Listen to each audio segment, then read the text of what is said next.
Good afternoon. तो चलिए tense की नेक्स्ट क्लास को हम लोग शुरू करते हैं।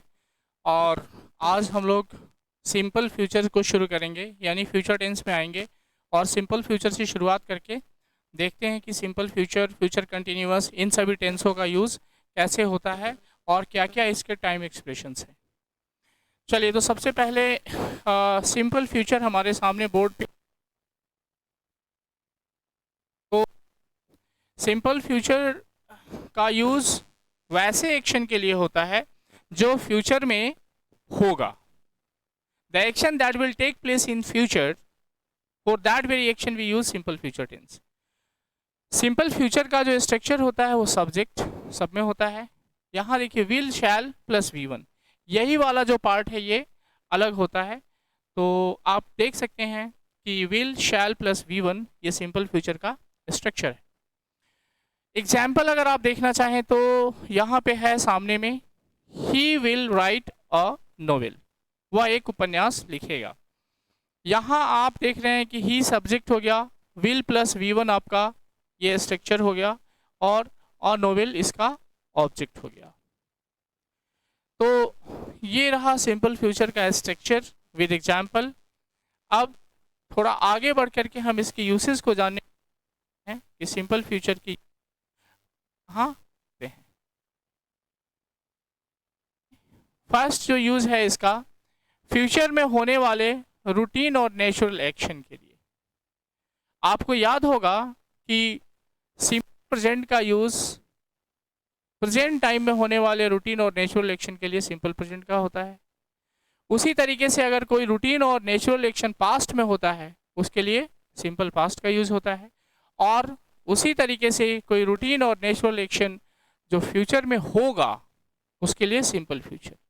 यानी रूटीन और नेचुरल और हैबिचुअल एक्शन के लिए सिंपल वाले जो टेंस हैं, सिंपल प्रेजेंट, सिंपल पास्ट और सिंपल फ्यूचर, इन्हीं का यूज होता है। बस फर्क इतना होता है कि आप वो टाइम देख लीजिए कि अगर प्रेजेंट में हो रहा है तो सिंपल प्रेजेंट, पास्ट में हुआ था तो सिंपल पास्ट, और फ्यूचर में होगा तो सिंपल फ्यूचर का यूज होता है। अब फ्यूचर में होने वाले रूटीन और नेचुरल एक्शन के लिए एग्जाम्पल है, I shall B 18 next month. यहाँ पे आई सब्जेक्ट हो गया, शैल आपका ऑक्सिलरी वर्ब हो गया, यहाँ बी जो है वो मेन वर्ब है। बी मेन वर्ब है। तो मैं अगले महीने 18 साल का होऊंगा। तो ये एक्शन आपको दिख रहा है या समझ रहे होंगे आप कि ये रूटीन है कि एज किसी की बढ़ती ही है। कोई 18 का होगा, कोई 19 का होगा, कोई 20 का होगा, कोई 50 का होगा, कोई 75 का होगा। तो ये एक रूटीन एक्शन है जिसके लिए जो फ्यूचर में होने वाला है वो simple future. It will be Christmas in a week. एक सप्ताह बाद, यानी अगले सप्ताह या एक सप्ताह बाद क्रिसमस होगा। ये भी फ्यूचर का एक रूटीन एक्शन है कि हर साल 25 दिसंबर को क्रिसमस डे मनाया जाता है, आता है। तो उसी बात को यहाँ पे सिंपल फ्यूचर में बताया जा रहा है कि एक सप्ताह बाद क्रिसमस होगा, आएगा।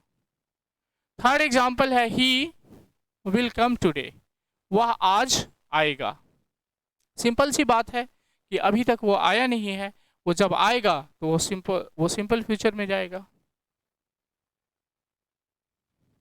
अब आइए रूल नंबर 2 में, कंडीशनल सेंटेंसेस के मेन क्लॉज में सिंपल फ्यूचर का यूज होता है। कंडीशनल सेंटेंस के मेन क्लॉज में सिंपल फ्यूचर का यूज होता है। इस बात को अगर आप सिंपल प्रेजेंट को रेफर करेंगे, जिसका वीडियो ऑलरेडी इस पे है, तो आप देख सकते हैं कि सिंपल फ्यूचर में मैंने एक बताया था कि if it rains I shall not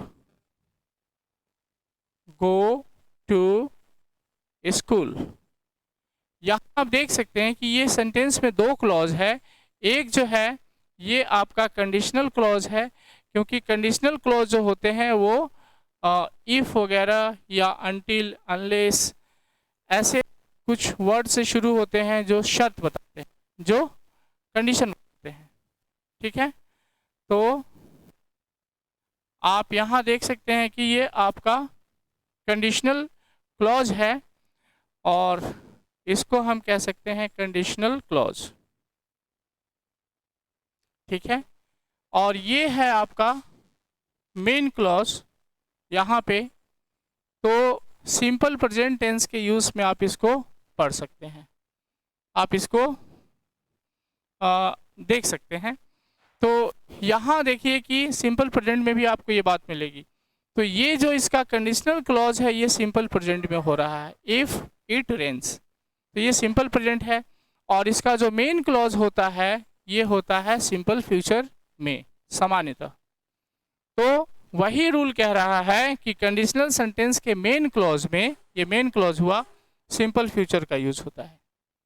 इस सेंटेंस का हिंदी हुआ कि अगर बारिश होगी तो मैं स्कूल नहीं जाऊंगा, अगर बारिश होगी तो मैं स्कूल नहीं जाऊंगा। तो वही है कि कंडीशनल सेंटेंस का जो मेन क्लॉज यहाँ पे ये आ रहा है, this is the main clause, और इसी मेन क्लॉज में आपको सिंपल फ्यूचर का यूज करना पड़ता है। इसी बात को हम लोग अगर समझने की कोशिश करें तो यहाँ पे एग्जाम्पल के थ्रू भी समझ सकते हैं कि if you shout at her, अगर तुम उस पर चिल्लाओगे, शी विल क्राई, वह रो देगी। तो आप ये देखिए कि ये आपका कंडीशनल क्लॉज हुआ, क्योंकि कंडीशन दे रहा है। कंडीशनल क्लॉज किस टेंस में है? सिंपल प्रेजेंट में है। कंडीशनल क्लॉज आपका सिंपल प्रेजेंट में होता है। और यहाँ पे है आपका शी विल क्राई, ये आपका मेन क्लॉज है। और ये जब मेन क्लॉज है तो ये आप देख सकते हैं कि आपका सिंपल फ्यूचर में हो रहा है। तो conditional sentence, open conditional sentence का जो मेन क्लॉज होता है वो सिंपल फ्यूचर में होता है। अगला है example, the glass will break if you drop it. अब यहाँ पे भी आप देखेंगे तो ये दो क्लॉज हुआ sentence, the glass will break, शीशा टूट जाएगा। ये कौन सा क्लॉज हुआ? मेन क्लॉज हुआ। और यहां से जो है आपका, ये आपका कंडीशनल,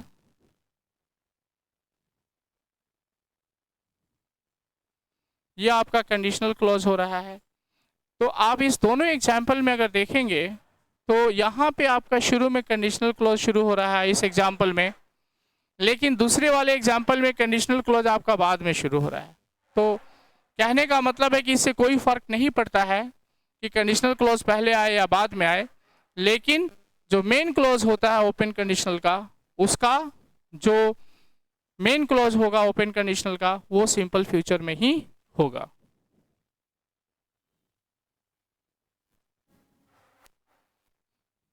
अगला रूल है कि सिंपल प्रेजेंट, प्रेजेंट कंटिन्यूअस और गोइंग टू फॉर्म का प्रयोग फ्यूचर में पूर्व निर्धारित कार्यक्रम के लिए होता है। इसका मतलब ये हुआ कि अगर फ्यूचर में कोई काम आप कर रहे हैं, फ्यूचर में कोई काम होने वाला है, तो उस काम को आप सिंपल प्रेजेंट में, प्रेजेंट कंटिन्यूअस में और गोइंग टू फॉर्म में भी यूज कर सकते हैं। यानी फ्यूचर में होने वाले काम को हम सिंपल प्रेजेंट में भी एक्सप्रेस कर सकते हैं, प्रेजेंट कंटिन्यूअस में भी और गोइंग टू फॉर्म में भी। एग्जाम्पल आप देखिए, द प्रेसिडेंट इनॉग्रेट्स, ये इनॉग्रेट्स कौन सा टेंस हुआ? ये आपका सिंपल प्रेजेंट हो गया, ठीक है। और इज इनॉग्रेटिंग भी आप लगा सकते हैं, ये आपका प्रेजेंट कंटिन्यूअस हो जाएगा। तो आपने देखा कि फ्यूचर का एक्शन है कि कल प्रेसिडेंट इस फंक्शन को इनॉग्रेट करेंगे, इसका उद्घाटन करेंगे, जिसके लिए हमने सिंपल फ्यूचर में भी हम बना सकते हैं और इसको फ्यूचर सिंपल प्रेजेंट में भी बना सकते हैं और प्रेजेंट कंटिन्यूअस में भी बना सकते हैं। अगला एग्जाम्पल है,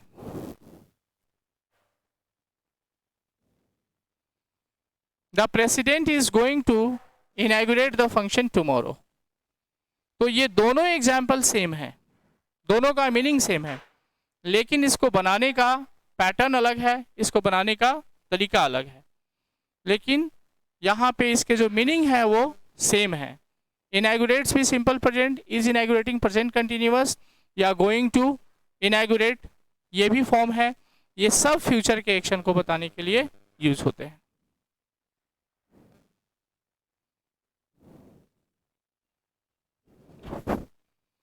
अब आइए फ्यूचर कंटिन्यूअस में। फ्यूचर कंटिन्यूअस का जो स्ट्रक्चर होता है, subject will shall plus be plus present participle. Present participle verb के फोर्थ फॉर्म को कहते हैं, यानी कि वर्ब में जब आईएनजी लगता है तो वो प्रेजेंट पार्टिसिपल फॉर्म होता है वर्ब का। I shall be reading that time, लिख रहा है कि उस समय मैं पढ़ता रहूंगा या पढ़ रहा होऊंगा। तो यहाँ पे देखिए आपको कि आई के साथ में शैल या विल, उसके बाद में बी आया है, फिर वर्ब का फोर्थ फॉर्म रीडिंग आया है। यही इसका स्ट्रक्चर है। फ्यूचर कंटिन्यूअस का यूज कब होता है? फ्यूचर कंटिन्यूअस का यूज वैसे एक्शन के लिए होता है जो फ्यूचर में किसी समय चलता रहेगा। फ्यूचर में किसी टाइम पे वो एक्शन चलता रहेगा, उसके लिए फ्यूचर कंटिन्यूअस का यूज होता है। एग्जाम्पल है, I suppose it will B raining when the match starts. अब अगर टाइम लाइन पे हम लोग बात करते हैं, यहाँ से एक टाइम लाइन मैं खींचने की कोशिश करता हूँ। देखिए ये आपका मान लीजिए कि ये पास्ट हो गया, ये पास्ट ऑफ द पास्ट हो जाएगा, ठीक है। ये पास्ट ऑफ द पास्ट हो गया, ये आपका प्रेजेंट हो गया, और ये आपका फ्यूचर हो गया, ठीक है। अब ये बता रहा है कि आई सपोज, मुझे लगता है, it will B raining when the match starts. Match starts कब होगा? मान लीजिए टुमारो 9:30 AM, ये टाइम दे दीजिए।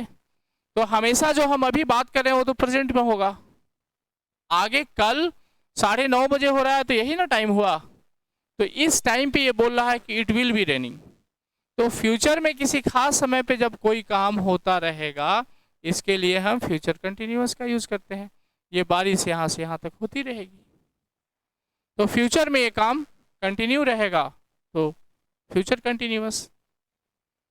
अगला है, I shall be travelling in the bus tomorrow morning. अब मान लीजिए कि टुमारो मॉर्निंग का टाइम क्या बता रहा है? फ्यूचर बता रहा है। टुमारो मॉर्निंग कब आएगा? फ्यूचर में आएगा। और टुमारो मॉर्निंग यहाँ पे आया तो वो उस समय क्या कर रहा होगा? चल रहा होगा, गाड़ी में वो ट्रैवल कर रहा होगा। तो फ्यूचर में किसी समय पे, किसी खास समय पे जब कोई काम हो रहा हो, जारी हो, उसके लिए फ्यूचर कंटिन्यूअस का यूज होता है।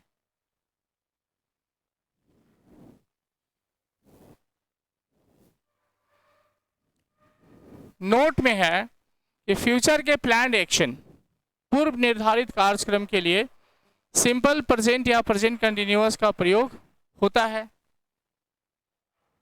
ये हम पहले भी इसकी चर्चा किए हैं। इससे पहले ऊपर वाले रूल में था भी कि फ्यूचर के जो प्री प्लान्ड एक्शन है उसके लिए सिंपल प्रेजेंट, प्रेजेंट कंटिन्यूअस या गोइंग टू फॉर्म का यूज होता है। I am seeing the doctor tomorrow afternoon. अब यहां देखिए टुमारो आफ्टरनून कौन सा टाइम हो गया? फ्यूचर हुआ कि नहीं हुआ? तो उस समय ये अपॉइंटमेंट इनका फिक्स है, तो उस बात को ये लिख रहे हैं आई एम सीइंग। और टेंस कौन सा है? टेंस प्रेजेंट कंटिन्यूअस है, और जो टाइम है, टाइम फ्यूचर है, आप देख सकते हैं। तो फ्यूचर के प्री प्लान्ड एक्शन के लिए हम सिंपल प्रेजेंट, प्रेजेंट कंटिन्यूअस या गोइंग टू फॉर्म का भी यूज करते हैं।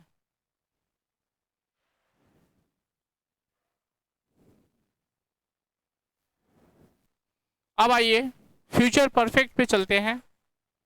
स्ट्रक्चर है subject, will, shall, have plus past participle. Past participle का मतलब वर्ब का third form of the verb. अब फ्यूचर परफेक्ट का यूज कब होता है? तो टाइम लाइन अगर आप बनाते हैं तो यहां से बनाइए टाइम लाइन। तो ये आपका प्रेजेंट हो गया। तो फ्यूचर किधर होगा? इधर होगा कि इधर होगा?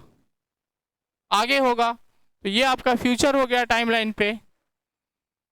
तो अब आप ये देखिए कि bye the end of this year, इस साल के अंत तक, इस साल का अंत कहाँ जाएगा?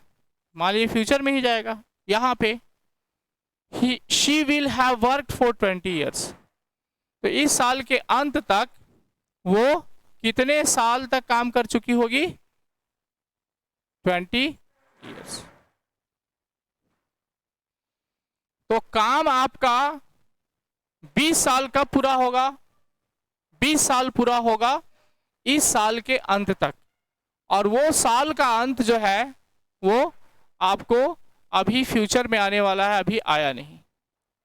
तो फ्यूचर में किसी खास टाइम पे, किसी पॉइंट ऑफ टाइम पे अगर कोई काम पूरा हो जाता है, उसके लिए हम फ्यूचर परफेक्ट का यूज करते हैं। फ्यूचर में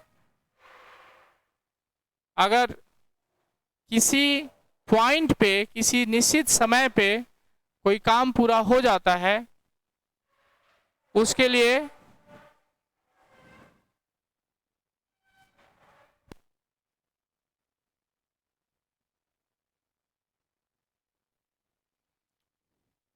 फ्यूचर परफेक्ट का यूज होता है। तो यहां पे एक बार फिर से देखिए कि bye the end of this year, इस साल का अंत ये होगा, she will have work for 20 years. वो कितने साल तक काम कर चुकी होगी? 20 साल। तो यहां से पता नहीं कहां से शुरू किया, लेकिन इस पॉइंट पे आके उसके 20 साल पूरे हो जाएंगे।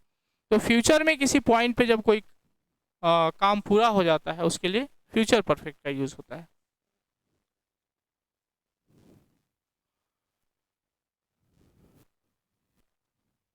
वो एक्शन जो फ्यूचर में किसी निश्चित समय पर संपन्न हो चुका रहेगा।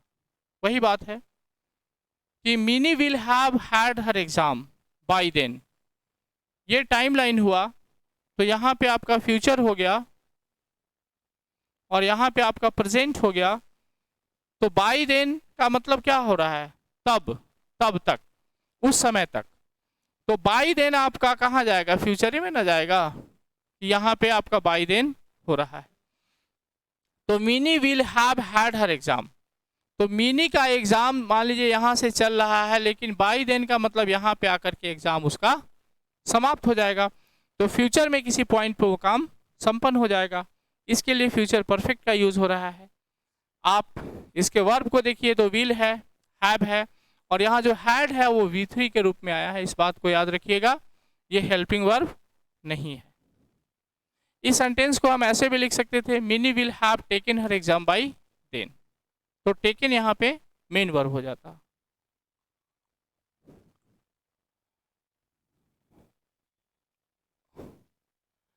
अगला है the show will have finished by the time you reach there. जब आप पहुंचेंगे, मान लीजिए कि यहाँ पे पहुंचे आप फ्यूचर में, तो उस समय तक क्या होगा? कौन सा काम पूरा हो जाएगा? उस समय तक ये होगा कि शो समाप्त हो चुका रहेगा। तो फ्यूचर में किसी खास समय पे कोई काम पूरा हो चुका होता है या हो चुका रहेगा, उसके लिए फ्यूचर परफेक्ट का यूज होता है। थर्ड में है फ्यूचर परफेक्ट का प्रयोग निम्नलिखित टाइम एक्सप्रेशन के साथ होता है: by then, by that time, by the end of the month, year, etc। यानी कि ये समय जब आपको फ्यूचर का बताएंगे तो इनके साथ हमें जनरली फ्यूचर परफेक्ट का यूज करना होता है। थर्ड में है फ्यूचर परफेक्ट के दूसरे क्लॉज में सिंपल प्रेजेंट का यूज होता है। इस बात को आप ध्यान से सुनेंगे क्योंकि एरर यहाँ पे क्रिएट होता है। एग्जाम्पल है the concert will have been finished, ये किस टेंस में हुआ?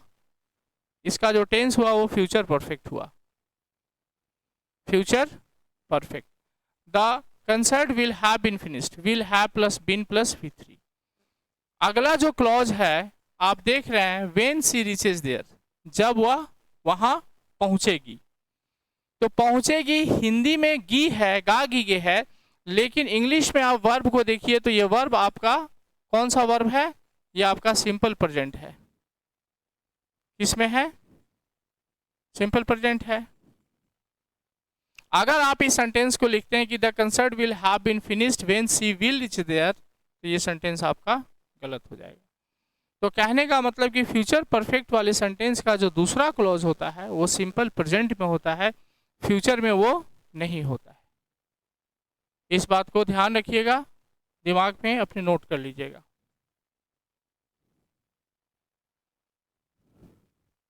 अब आइए future perfect continuous.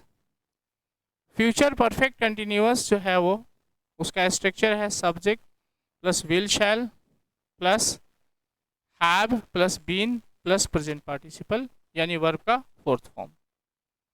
Future perfect continuous का प्रयोग वैसे एक्शन के लिए होता है जो फ्यूचर में निश्चित समय पर शुरू होके, फ्यूचर में ही निश्चित समय पर शुरू होके फ्यूचर में ही लंबे समय तक चलता रहा या चलता रहेगा, फ्यूचर में ही ये लंबे समय तक जारी रहेगा। एग्जाम्पल है bye the end of the month, इस महीने के अंत तक। ये महीना तो लास्ट में अभी आगे आएगा ना, फ्यूचर में भी जाएगा। तो इस महीने के अंत तक ही will have been living here for 10 years, ही विल हैव बीन लिविंग यानी कि वो यहाँ पे 10 साल से रह रहा होगा। ही will have been living here for 10 years, वह 10 साल से रह रहा होगा।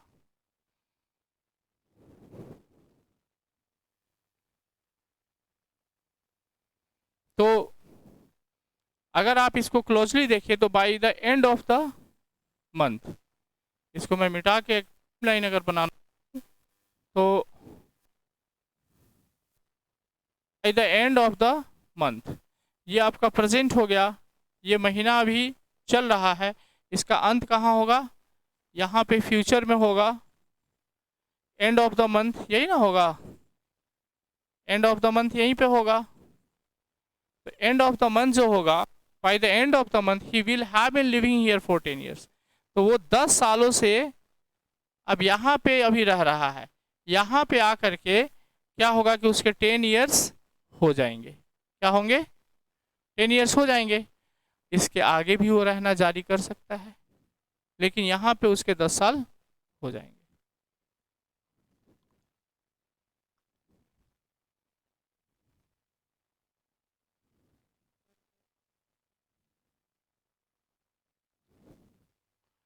अब आइए टाइम एंड टेंस का एक्सरसाइज 1 है, अनसॉल्व्ड है, ठीक है। तो इस एक्सरसाइज को हम लोग बनाएं या देखें, थोड़ा सा इसको समझने की कोशिश करें कैसे ये बनता है। आप थोड़ा सा पहले जो पढ़े हैं या पढ़ाया गया उन सारे वीडियो को दोबारा से रिकैप कीजिए, दोबारा से देखिए और समझने की कोशिश कीजिए, तो आपको ज़्यादा बातें समझ में आएंगी। टाइम एंड टेंस के एक्सरसाइज 1 में है कि there is an error of tense in one part of the following sentences, sentence के किसी एक पार्ट में टेंस का एरर है और उसको आपको पहचानना है, और अगर कोई एरर नहीं है तो आंसर आपका डी है। Question number 1, when I had open the door, जब मैंने दरवाजा खोला, स्मोक केम इन, क्या हुआ? धुआं अंदर आया। इसमें क्या मिस्टेक हो सकता है इस सेंटेंस में?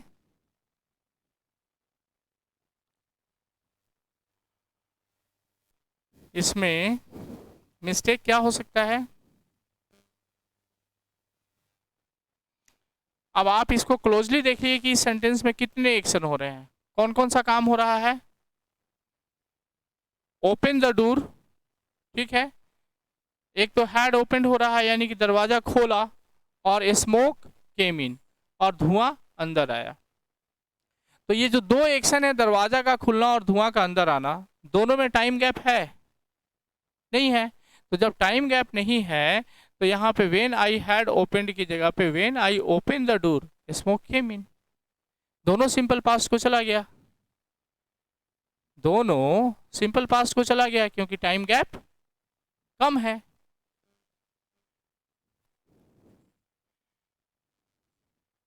क्वेश्चन नंबर 2 में आइए।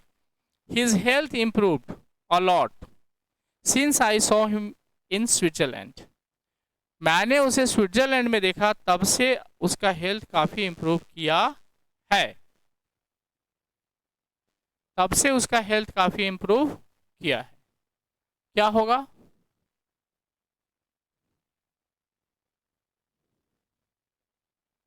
His health improved a lot since I saw him in Switzerland।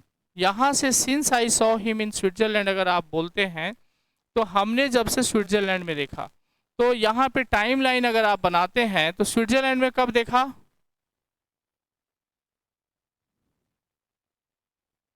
Past में देखा। ये स्विट्जरलैंड पास्ट में था और उसके बाद से जब हमने देखा तो ये पाया कि उसका हेल्थ जो है काफी इम्प्रूव किया है। तो पास्ट से लेकर के ये प्रेजेंट तक एक्शन चल रहा है, यानी कि वहां पे देखने के समय से लेकर अभी तक उसके हेल्थ में काफी सुधार आया है। तो जब एक्शन पास्ट से लेके प्रेजेंट तक चले तो सिर्फ दो ही टेंस का यूज होता है। एक तो होता है प्रेजेंट कंटिन्यूअस और दूसरा होता है, नहीं सॉरी, अगर एक्शन पास्ट से लेके प्रेजेंट तक चले तो उसके लिए दो टेंस प्रेजेंट परफेक्ट कंटिन्यूअस या प्रेजेंट परफेक्ट का यूज होता है। तो हिज हेल्थ इम्प्रूव्ड की जगह पे हैज इम्प्रूव्ड। उसके हेल्थ में काफी सुधार आया है जब मैंने उसको स्विट्जरलैंड में देखा था, तब से अभी तक काफी सुधार आया है।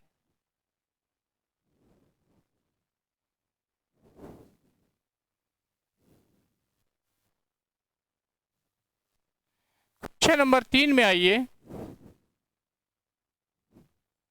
आई have never and will never drink alcohol in my life.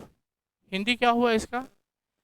मैंने लाइफ में कभी अल्कोहल यानी शराब पी नहीं है और ना ही पीऊंगा। ना तो पी है और ना ही पीऊंगा।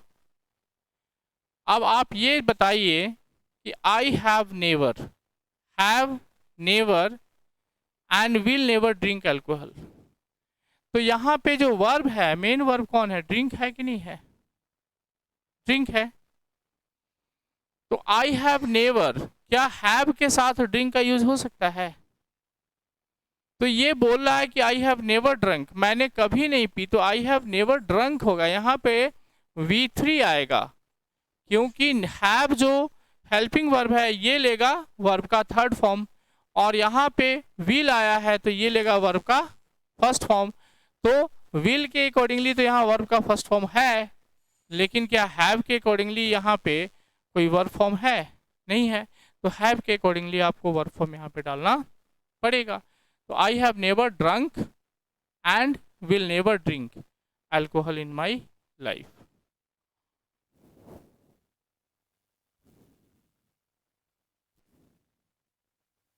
क्वेश्चन नंबर में, she often goes to church on Sundays. वह संडे को चर्च अक्सर जाती है। But today she stays at home. But today she stays at home, लेकिन आज वो घर पे क्या रह रही है? कहने का सेंस तो यही है कि आज वो घर पे रह रही है। तो जो काम रूटीन में हो रहा है, अक्सर हो रहा है, उसके लिए तो सिंपल प्रेजेंट का यूज हुआ है, सही है। बट टुडे सी स्टेज की जगह पे शी इज स्टेइंग, क्योंकि आज लीक से हट के काम हो रहा है। But today she is staying at home, लेकिन आज वो घर पे ही रह रही है। इसको आप दूसरे एग्जाम्पल से भी समझ सकते हैं कि every day he goes to school by bus. रोज दिन वो स्कूल किससे जाता है? बस से, लेकिन आज कार से जा रहा है। बट टुडे ही इज गोइंग बाई कार। तो वही पैटर्न होगा। Question number 5, I didn't saw him, मैंने उसे नहीं देखा रिसेंटली, हाल में, एज ही इज आउट ऑफ स्टेशन, क्योंकि वो शहर से बाहर है। चूंकि वो शहर से बाहर है इसलिए मैंने उसको नहीं देखा। क्या मिस्टेक हो सकता है? आई इज डिड नॉट सी। अब यहां देखिए कि रिसेंटली वर्ड आया है, ये टाइम एक्सप्रेशन अगर आप देखिएगा तो ये प्रेजेंट परफेक्ट का टाइम एक्सप्रेशन है। तो अब इसी की वजह से हो जाएगा I have not seen him recently, क्योंकि जो रिसेंटली है टाइम एक्सप्रेशन वो है प्रेजेंट परफेक्ट का, इसलिए यहाँ पे प्रेजेंट परफेक्ट टेंस का यूज होगा।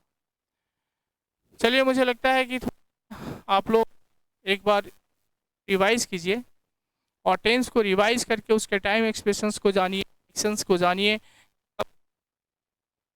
और अकॉर्डिंगली फिर टेंस के एरर को समझने में और बनाने में आपको मज़ा आएगा, आप बना सकते हैं।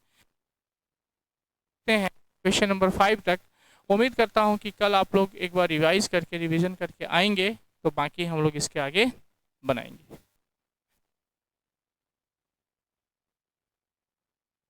Watching the video.